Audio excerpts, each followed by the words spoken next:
To my channel free education. আগের ভিডিওতে আমি ভারতীয় সংবিধানের আর্টিকেল 1 থেকে 4-এর মধ্যে আলোচনা করেছিলাম।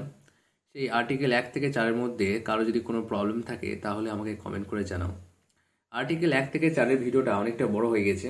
প্রথম দিকে দেখলে তোমাদের বোরিং মনে হতে পারে, কিন্তু শেষ পর্যন্ত দেখলে আমি কথা দিচ্ছি তোমাদের ভালো লাগবে। আমি গল্পের আকারে বলে রেখেছি, সেই জন্য প্রথম ভিডিওটা শেষ পর্যন্ত দেখে নিও। এবং আজকে আমি তোমাদের আলোচনা করব আর্টিকেল 5, 6 এবং 7। এবং আগে বলে রাখছি, আর্টিকেল 6 এবং 7-এর গুরুত্ব কিন্তু বর্তমানে আর নেই। আর্টিকেল 6 এবং 7 ছিল দেশ বিভাজনের সময় পরিস্থিতিকে সামলানোর জন্য এই দুটো আর্টিকেল তৈরি করা হয়েছিল। বর্তমানে এই আর্টিকেল 6 এবং 7-এর কোনো গুরুত্ব নেই, আর পরীক্ষায় আসেও না। কিন্তু আমি কিছু সংক্ষিপ্ত কথা আর্টিকেল 6 এবং 7-এর বলে রাখবো, যাতে তোমরা জেনে রাখো। আর এই সংবিধান থেকে যে শর্ট কোশ্চেনগুলো হবে সেগুলো আমি খাতায় তোমাদেরকে আমি পিডিএফ আকারে তোমাদেরকে দিয়ে দেবো। কিন্তু এখন আমি তোমাদেরকে ডেসক্রিপটিভ পড়াবো, কারণ ডেসক্রিপটিভ না পড়লে, সংবিধান সম্বন্ধে না জানলে পরীক্ষায় কোন দিক থেকে কোশ্চেন দেবে বোঝা মুশকিল। এখনকার কোশ্চেন আর এগুলোর মধ্যে আসবে তা আসবে না। এখনকার কোশ্চেন তোমাকে সবই পড়তে হবে, এবং আমি এই যেভাবে পড়াবো আশা করি তোমাদের কোনো সমস্যা হবে না। গল্পের আকারে বলবো, তোমরা মন দিয়ে শুনবে এবং দরকার পড়লে খাতায় লিখবে। দেখবে আমি কথা দিচ্ছি তোমাদের কোনো সমস্যা হবে না, এবং আমি আরও ভিডিও নিয়ে আসবো। হ্যাঁ, সেই সাবজেক্টের ভিডিওগুলো তোমরা দেখে নিও। যদি অসুবিধা হয় কমেন্ট করো। অর্থাৎ আমি একটা জিনিস তোমাদেরকে বলতে পারি, আমি তোমাদেরকে আমার ভাষায় বোঝাবো। হ্যাঁ, অনেক ভিডিও আছে ইউটিউবে, কিন্তু তারা তাদের মতো বলেছে, আমি আমার মতো করে বলছি।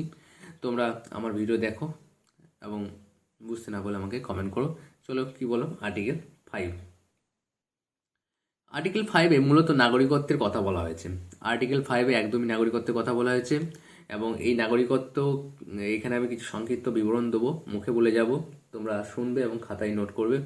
এবং এই যে পিডিএফ, এটা আমি তোমার ডেসক্রিপটিভ বক্সে দিয়ে রাখবো, তোমরা ডাউনলোড করে নিও।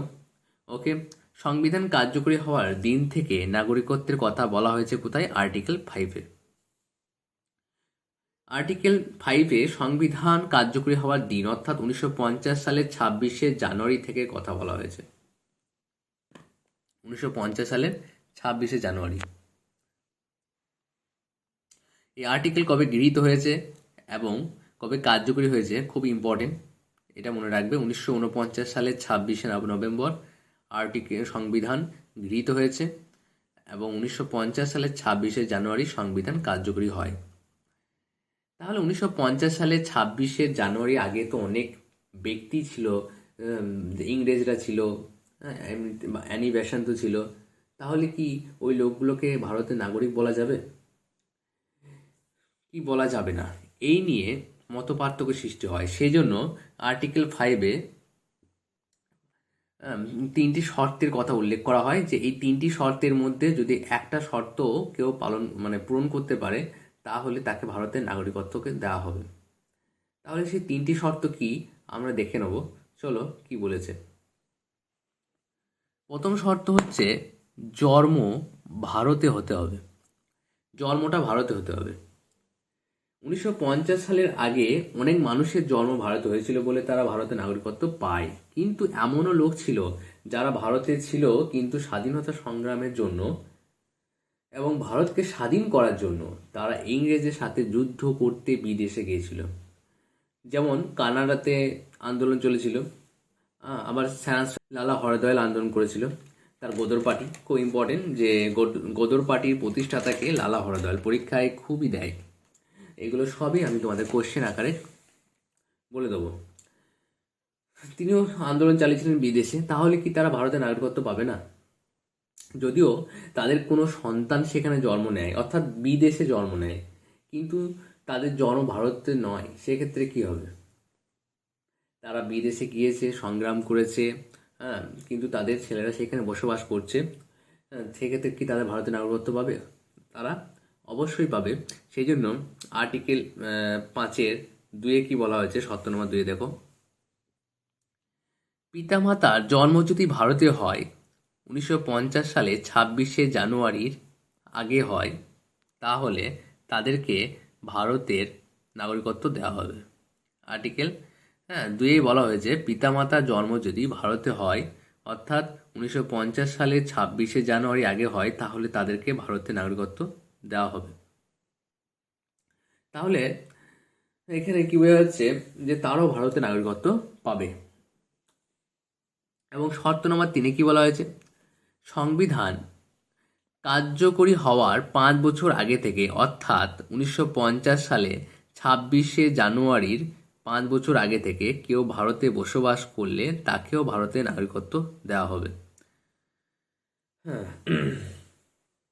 যারা বেশিরভাগ স্বাধীনতা সংগ্রামে অংশগ্রহণ করেছিল তারা ওই আর্টিকেল 2 অনুযায়ী নাগরিকত্ব পায়, আর 3 অনুযায়ী বেশিরভাগ ক্ষেত্রে আমরাই নাগরিকত্ব পেয়েছি, যারা ভারতে আগে থেকেই আছে আর কি, নিজেদের বাপ দাদুরা, তারা সেই অনুযায়ী ভারতের আর্টিকেল 1 অনুযায়ী তারা নাগরিকত্ব পায়। অর্থাৎ এখান থেকে বুঝতে পারছি যে এই 3টে শর্তের মধ্যে যে কোনো একটা শর্ত যদি কেউ পূরণ করে তাহলে তাকে ভারতের নাগরিকত্ব দেওয়া হবে।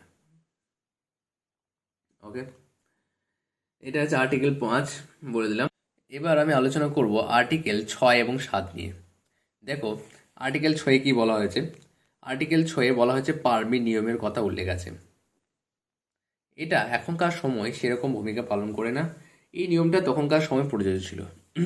দেখো আর্টিকেল 6টা আমি বলেছি কিছু ডেসক্রিপটিভ বলে দেবো, মনে রাখার প্রয়োজন মনে করলে মনে রেখো, আর যদি মনে হয় যে না হচ্ছে না তাহলে ছেড়ে দিতে পারো, কারণ আর্টিকেল 6-7 পরীক্ষায় আসে না। বর্তমানে 6-7 বেশি ভূমিকা নেই। এটা হচ্ছে তখনকার সময়ে দেশ বিভাজনের ওপর চিন্তা করে আর্টিকেল 6 এবং 7কে তৈরি করা হয়েছিল। দেশ বিভাজনের সময় অনেক লোক পাকিস্তান থেকে ভারতে এসেছিল, যেমন আসারাম বাপু, আরও অনেক লোক। হ্যাঁ, আর ভারত থেকে অনেক লোক পাকিস্তানে চলে গিয়েছিল, তাই না? দেখো আর্টিকেল 7 কি বলা হয়েছে, ভারত থেকে পাকিস্তানে যাওয়া মানুষের নাগরিকত্বের কথা বলা হয়েছে। এটাও কোনো কাজে লাগে না এখন। তাহলে কি বললাম, তখন কি হলো যে অনেক ভারতের লোক কিন্তু পাকিস্তানে চলে গিয়েছিল। তাতে কি হয়েছিল, এতে অনেক মারামারি শুরু হয়ে যায়, চারিদিকে অরাজকতার সৃষ্টি হয়। এই পরিস্থিতিকে সামলানোর জন্য ভারত সরকার স্বাধীনতার 1 বছর পর, অর্থাৎ 1948 সালের 19শে জুলাই একটা নিয়ম কার্যকরী করে, যেটার নাম হচ্ছে পারমিট নিয়ম। পারমিট নিয়ম মানে ভারত থেকে পাকিস্তানে গেলে লিখে যেতে হবে যে আমি ভারত ছেড়ে যাচ্ছি। হ্যাঁ, আবার পাকিস্তান থেকে ভারতে এলে হঠাৎ করে ভারতে ঢোকা যাবে না, তাকেও ওইখানের কোনো অফিসারকে দিয়ে লিখিয়ে রাখতে হবে। এটা হচ্ছে পারমিট নিয়ম। আর্টিকেল 6 এই পারমিট নিয়মের কথা বলা হয়েছে। যে তখনকার সময় দু রকমের মানুষ ছিল, একটা হচ্ছে যারা পারমিট নিয়ম কার্যকরী হওয়ার আগেই ভারতে চলে এসেছিল, আর একদল ছিল যারা পারমিট নিয়মের পরে ভারতে আসতে চেয়েছিল। তাহলে যারা পারমিট নিয়মের আগেই ভারতে চলে এসেছিল তারা তো অলরেডি নাগরিকত্ব পাচ্ছেই, কারণ 1948 সালের 19শে জুলাইয়ের আগে চলে আসছে। আর নাগরিকত্ব পাবে আর্টিকেল 5-এ বলা হয়েছে, হ্যাঁ, 1950 সালের 26শে জানুয়ারি থেকে কার্যকরী হয়েছে, তাহলে তার আগে থেকে নাগরিকত্ব পাচ্ছে। কিন্তু যারা পারমিট নিয়ম লাগু হওয়ার পর আসছে তাদের জন্য সমস্যা। কিন্তু এই সমস্যার সমাধান হচ্ছে তাদেরকে একটা ফর্ম ফিল আপ করতে হবে এবং 6 মাস ওয়েট করতে হবে, পারমিট ফর্ম ফিল আপ করতে হবে, 6 মাস ওয়েট করতে হবে নাগরিকত্ব পাওয়ার জন্য। এই নিয়মটা বেসিক্যালি তাদের জন্য ছিল যারা ওই সময়কার ছিল, এখন আর কোনো রকম কাজে লাগে না। কিন্তু অনেক মানুষ ভারত ছেড়ে অনেক মানুষ পাকিস্তানে চলে যায়, কিন্তু পাকিস্তানে থাকতে ভালো না লাগায় তারা কী ভেবেছিল যে ভারতে আসবো। তাহলে সংবিধান কিন্তু তাদেরকেও স্থান দিয়েছে যারা ভারত থেকে পাকিস্তানে চলে গেছিল। সেটা 7 নাম্বার অনুচ্ছেদে বলা হয়েছে। এবং তারা কেন গিয়েছিল, কারণ ভারত থেকে পাকিস্তান যাওয়া মানুষের যে প্রবণতাটা সৃষ্টি হয়েছিল, কারণ তখন দেশ বিভাজন চলছিল। আর কিছু মানুষ ভেবেছিল যে দেশ তো বিভাজন হবেই, তাহলে আমরা আগে থেকে পাকিস্তানে চলে যাই, আমাদের জন্য একটা নতুন দেশ হবে। 1 মার্চ 1947 সালে 1 মার্চ পাকিস্তানে চলে যায়। যখন বিভাজন হয়, মারামারি শুরু হয়, তখন পাকিস্তানে থাকা মানুষগুলো বুঝতে পারে, পাকিস্তানে থাকা ভারতের মানুষগুলো বুঝতে পারে যে তাদের পাকিস্তানে আসাটা ভুল হয়েছে। এবার তারা ভারতে আসার জন্য ইচ্ছা প্রকাশ করে। কিন্তু ভারত সরকার তাদের জন্য তাদের জন্য কিন্তু ভারতের দরজা খুলে রেখেছে। সংবিধান আর্টিকেল 7 তৈরি করে, সেখানে ভারতের থেকে পাকিস্তানে যাওয়া মানুষগুলো নাগরিকত্বের কথা বলা হয়েছে। তাদেরকেও সেম প্রসেস অ্যাপ্লাই করতে হয়। হ্যাঁ, পারমিট যে রুল ছিল সেই রুলের মতোই তাদেরকেও একটা ফর্ম ফিল আপ করতে হয় এবং 6 মাস জন্য ওয়েট করতে হয়। এখনকার সময়ের জন্য 6 এবং 7-এর কোনো গুরুত্ব নেই। সেই সময়কার পরিস্থিতিকে সামলানোর জন্য, কন্ট্রোল করার জন্য তৈরি করা হয়েছিল। ওকে, আজকের বিষয়বস্তু আর্টিকেল 5, 6, 7 ছিল। তোমরা আর্টিকেল 5-এর উপর গুরুত্ব দেবে, 5, 6, 7টা সেরকম ইম্পর্টেন্ট নেই। ওকে, এই ভিডিওটা ভালো লাগলে শেয়ার করে দাও, লাইক এবং সাবস্ক্রাইব করো।